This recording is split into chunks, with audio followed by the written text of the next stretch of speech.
Mountain peaks stretch through the clouds on our flight to Seattle in May of 2017. Our ship, the Norwegian Pearl, awaits. The next day, we head out for a 7-day cruise to Alaska, our first visit there. We want to do the important things first, so we check out some of the 15 bars on the Pearl. The main bar and cafe is Oceans. Oceans. Get it? The glasses in this one change color every few seconds. Nice. Even though it takes some effort, we'll eventually work our way through all the bars, except for the cigar bar. We'll skip that one. During dinner, we notice more vibrations than usual. It's getting a little rough out there, but at times the water, or part of it anyway, is amazingly blue. It stays a bit bumpy through the night, but we are armed with several forms of ginger for motion sickness, and we only get a bit queasy, which is fine.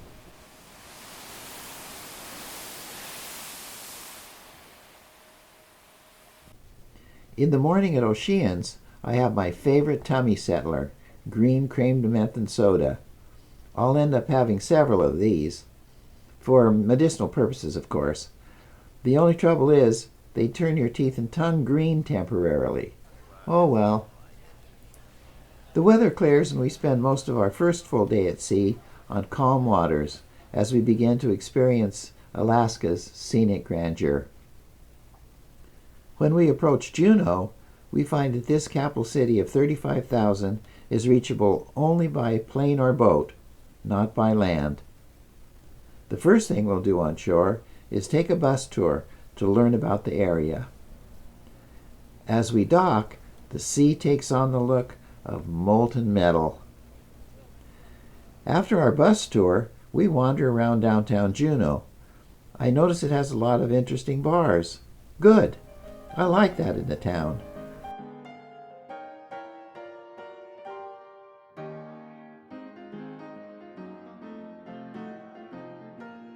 The Red Dog Saloon that was recommended on the ship is too crowded to get into, though.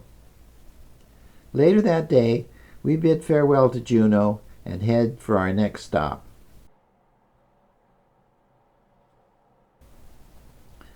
The following morning, we arrive in Skagway, gateway to the Yukon.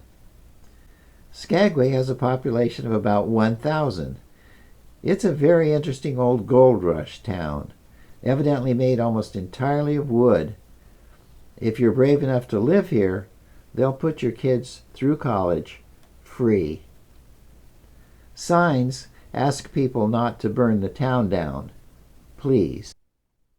We were supposed to take a bus trip up to the Yukon, but only one other person showed up, so the three of us got our own private tour of the gorgeous countryside. This scary-looking bridge is anchored on only one side, so it can move with the seismic activity. No thanks. We stop at Caribou Crossing, but instead of caribou, we find surprisingly llamas. Cute little rascals. We also find dogs. These dogs are in training for the 1,000-mile Iditarod race. They're all excited because each one wants to pull a wheeled vehicle that holds tourists who pay to take the ride. The vehicle leaves and the dogs calm down after it's gone. They more or less patiently wait for their next chance when they'll start barking again. Choose me, choose me. Our next stop is appropriately named Emerald Lake. Its color comes from the reflection of clay and calcium carbonate on the bottom. See the two ice patches? They look to me like the eyes of a superhero holding up the mountain. Does that make me weird? Maybe. We say so long to the Yukon and head back to the ship. Even so, new vistas open up to us on the way back. As we leave Skagway and head for Glacier Bay, everything around us turns a gorgeous blue in the 10 o'clock twilight. We arrive at Glacier Bay the next day. There are no campgrounds, roads, or stores near the bay. We find that the cafes and bars on the ship can't even hand out napkins for fear they'll end up in the water. It's early May, so bears are still hibernating and the whales haven't arrived yet, so the only wild animals we see this trip are birds and occasional jumping fish. I have been thinking all along that I want to be at the bow to get the best view. And I was right. If your idea of a view is the back of someone else's head, I go back to our balcony and join Kathy for the real views. A virtual, how can I say it, kaleidoscope of beautiful scenery and impressionistic images.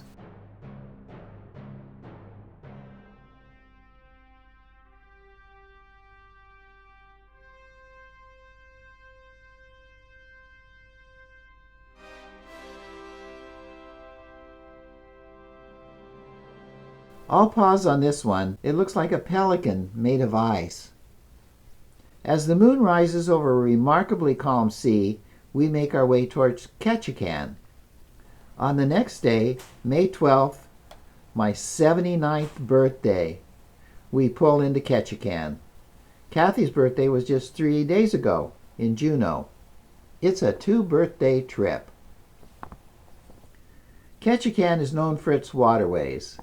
It calls itself the salmon capital of the world. Both locals and visitors enjoy Ketchikan's parks and lush forests.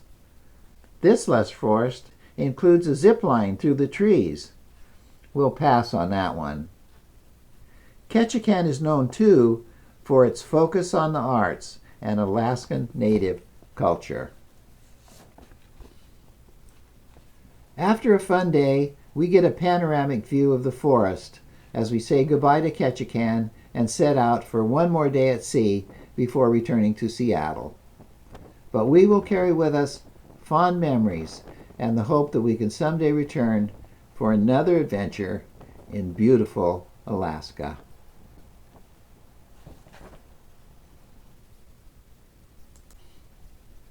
Cheers.